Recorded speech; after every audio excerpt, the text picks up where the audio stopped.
પતિ પત્નીમાં ભાવ પ્રેમ વધે એવી વાત બાલ શર્માએ એમના પુત્ર અને પુત્રવધૂને કરી. એક કવિતા તમને નાની એવી સંભળાવું. પતિ પત્ની શા માટે હળી મળીને રહેવું જોઈએ?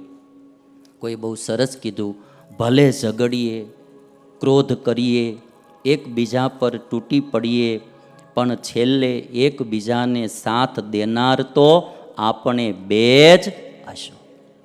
આ દીકરાઓ પરણશે, નોખા થઈ જશે, પતિ પત્ની જ એકાબીજાને સાથ આપશે. એટલે એકાબીજાએ પ્રેમને જાળવી રાખો. જે કહેવું હોય તે કહી લે, જે કરવું હોય તે કરી લે, એકબીજાના આંસુ લૂછનાર છેલ્લે આપણે બે જ હશું. હું રિસાશ તો તું મનાવજે, તું રિસાશ તો હું મનાવીશ, એકબીજાને લાડ લડાવનાર છેલ્લે આપણે બે જ હશું. કોઈને કાંઈ કહેવાશે નહીં, આપણું કોઈ સાંભળશે નહીં. ગડપણમાં કોઈને કાંઈ કહેવાશે નહીં, આપણું કોઈ સાંભળશે નહીં, ત્યારે એકબીજાના દુઃખને સાંભળનાર અંતે આપણે બે જ હશું. દીકરા જ્યારે તર છોડશે, વહુઓ જ્યારે વગોવશે, એકબીજાને હૂંફ દેનાર છેલ્લે આપણે બે જ હશું. એટલે જરા તરા જો કાંઈ ખટાશ પડી હોય ને તો ઘરે જઈને આ હરખું કરી નાખજો. હાકરના ગાંગડા લઈને એકાબીજાને ખવડાવી ગળા મોઢા કરીને પાણી પીને સૂઈ જાજો. હા, રહેવું ભેગું પછી હું નકામું બાંધું, મળીને હળી મળીને જ રહેવું, એમાં મજા આવે આખી. અને એટલા માટે આ વાતની બહુ જરૂર છે. ધર્મદેવ ભક્તિ માતાના વિવાહ થયા. બંને જણા પતિ પત્ની ધર્મનું પાલન કરે છે, સુખ શાંતિથી રહે છે. અને એમાં ધર્મદેવ જે છે એમની ખૂબ કીર્તિ વધવા લાગી છે. ધર્મ પાળે એટલે કીર્તિ તો વધે જ. એમાં ધર્મદેવ અને કીર્તિ વધી, જરા નામના વધવા માંડે, લોકો માનવા પૂજવા માંડે. એટલે જરા જરા ઈર્ષ્યાળુ લોકો હોય અને ઈર્ષ્યા બી આવે, ઉપદ્રવો શરૂ થયા. ધર્મદેવ અને ભક્તિ માતા બહુ હેરાન થવા લાગ્યા, લોકો ખોટી રીતે હેરાન કરવા લાગ્યા. અયોધ્યા જતા રહ્યા છપૈયાથી, ત્યાંથી કાશી ગયા, ત્યાં જઈને પ્રયાગ ક્ષેત્રમાં ગયા. પ્રયાગ ક્ષેત્રમાં રામાનંદ સ્વામી મળ્યા. રામાનંદ સ્વામી પાસેથી બંને જણાએ દીક્ષા ગ્રહણ કરી છે. રામાનંદ સ્વામી, એનું મૂળ નામ રામશર્મા હતું, એની જન્મભૂમિ પણ અયોધ્યા હતી. અને રામાનંદ સ્વામી પોતે પણ ગુજરાતમાં આવેલા આત્માનંદ સ્વામી પાસેથી એમણે દીક્ષા લઈ અને એનું નામ રામાનંદ સ્વામી પાડેલું. અને આત્માનંદ સ્વામીના શિષ્ય રામાનંદ સ્વામી એ પ્રયાગ ક્ષેત્રમાં મળ્યા અને ધર્મદેવ અને ભક્તિ માતાએ એમની પાસેથી દીક્ષા ગ્રહણ કરી. આપણી હિન્દુ ભારતીય સંસ્કૃતિમાં કોઈને કોઈ ગુરુથી દીક્ષા ગ્રહણ કરવામાં આવે અને ગુરુની આદેશ પ્રમાણે જીવન જીવે. એ જ રામાનંદ સ્વામી પછી પાછા ગુજરાત આવી લોજમાં આશ્રમ બનાવીને રહેતા. અને સહજાનંદ સ્વામી જ્યારે આવ્યા, સ્વામિનારાયણ ભગવાન, ત્યારે એમને પણ એમને જ ગુરુ બનાવ્યા. એ રામાનંદ સ્વામી પાસેથી દીક્ષા લીધી. ગુરુના આદેશ પ્રમાણે જીવન જીવવા માંડ્યા. ખૂબ શિષ્યો વધ્યા ધર્મદેવના અને ભક્તિ માતાના. શિષ્યો વધ્યા, કીર્તિ વધી. શિષ્યો વધે એટલે ધન બી વધે, બહુ સીધી વાત છે. ઝાઝા શિષ્યો હોય એટલે કંઈક ને કંઈક ગુરુ દક્ષિણાઓ આપે, ધન વધ્યું.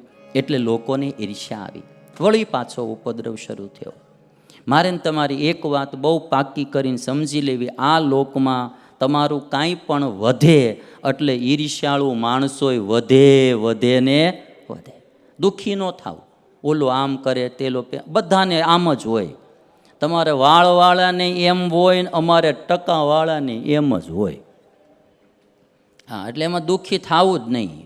કાંઈ પણ અભિવૃદ્ધિ થાય તમારી એટલે લોકોને ઈર્ષ્યા તો આવવાની આવવાની ને આવવાની. એ એનું કામ કરે, આપણે આપણું કામ કરીએ જવું. ખોટો ટાઈમ નેગેટિવ માર્ગે બગાડવો નહીં.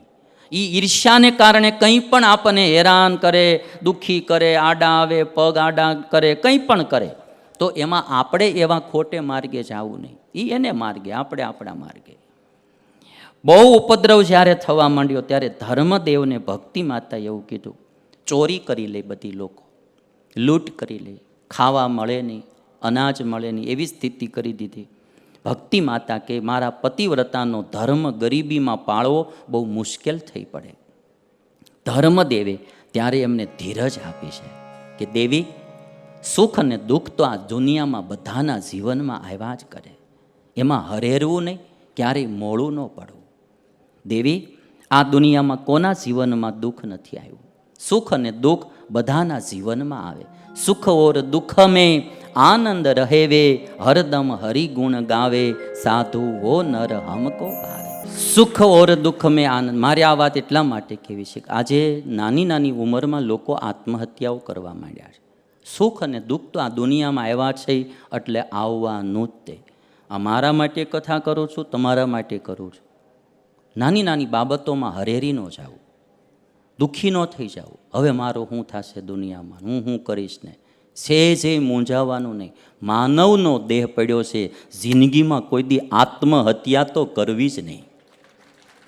એમ લાગે કે સંસારમાં હવે દુઃખ જ રહ્યું છે, જીવવા જેવું નથી રહ્યું. હરિદ્વારમાં ઋષિકેશમાં જઈને સાધુ થઈ સમાજની દેશની સેવામાં લાગી જવું, પણ મરવું તો નહીં જ તે. આવો હારો માણસનો દેહ એ ભરતખંડમાં મળ્યો. નાની એવી બાબતોમાં હરેરીને કોઈ દી આત્મહત્યા ન કરવી. સુખ દુઃખ બધાના જીવનમાં આવે. રામના જીવનમાં ઓછા દુઃખ આવ્યા છે ભાઈ. કૃષ્ણનું જીવન તમે જો, જેલમાં જન્મ થયો, સગા મા બાપને છોડીને 11 વર્ષ તો બહાર રહેવું પડ્યું. એક એક તમે પગલે ને પગલે તમે જુઓ તો સંઘર્ષ ને સંઘર્ષ, પણ છતાંય always smiling face is Krishna ભાઈ. Always smiling face. તમે કૃષ્ણને ક્યારેય તમે આમ દુઃખમાં નહીં જુઓ. દુઃખ તો કેટલા, ડુંગરા તૂટી પડે એટલા, પણ ક્યારેય હરેરવું નહીં. એ કૃષ્ણના વંશજો આપણે છીએ અને કૃષ્ણના દેશના આપણે છીએ. નાના એવા દુઃખમાં હરેરી ન જાવ. 2 વાર પતિ હોટલમાં જમવા ન લઈ જાય, ત્યાં મોગા ચડાવીને બેહે, એનાથી શું થવાનું? એક હાડી ન લાવી દે તો કે હું મારા બાપાને ઘેરે વહી જાય. શું તમે કરવાના ભલામણ? એક હાડી હાટું રિહાઈ જવાનું. એક પત્ની તો રિહાઈને આવી રીતે મળી એના કપડાં તૈયાર કરવા માટે. તો પતિએ પૂછ્યું ક્યાં જાશો? તો કે હું કે મારી બા પાસે જાઉં છું, કે મારા મમ્મી પાસે જાઉં છું. કે પતિએ મળ્યો કપડાં તૈયાર કરવા, સુટકેસમાં ભરવા માંડ્યો. પત્નીએ પૂછ્યું તમે ક્યાં જાઓ છો? કે હું કે મારી મમ્મી પાસે જાઉં છું. તો કે પત્ની કે તો હું મારી મમ્મી પાસે જાઉં, તમે તમારા મમ્મી પાસે જાઓ, તો પછી આ 3 છોકરાઓ છે એનું શું થાય? તો કે તું તારી મમ્મી પાસે જાશું, હું મારી મમ્મી પાસે જાઉં છું, એની મમ્મી પાસે જાય. કે જેટલા કપડાં હંકેલી સુટકેસમાં ભર્યા હતા ને બધા બારા કાઢી નાખ્યા.